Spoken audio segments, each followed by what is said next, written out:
So how do you go about running a title abstract in Paulding County, Georgia? This is Dave at titlesearch.com.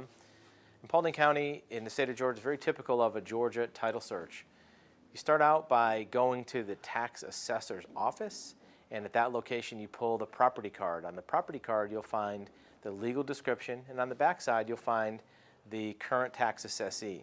Jot that information down and then go over to the clerk of court for property records. That's on Constitution Avenue.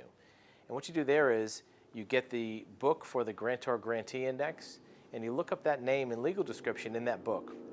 It'll give you a list of documents that are associated with that name.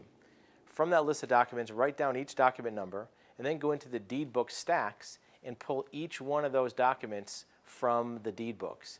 Make a copy of them if you wish, put those aside, and then go over to the civil court office and run the same deed book grantor-grantee index.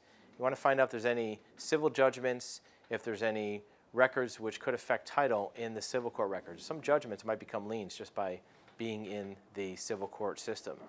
From there, you're going to go over to the probate court and run a search there of that same name and legal description to see if there's any records that could affect title, such as divorce, death in the family, that kind of thing.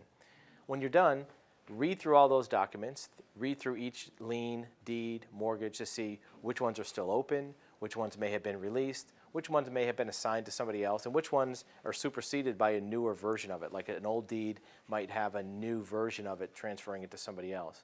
Once you're done with all that, you'll have a good idea of what might be going on with the property. It's the same process that a certified professional title examiner would use, except for a professional title examiner would give you a certified title abstract when you're done.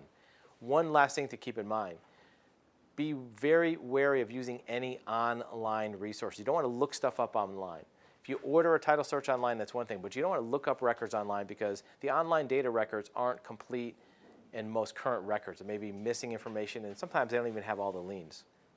If you have questions about how to run a title search in Paulding County, you can reach us at our website at titlesearch.com.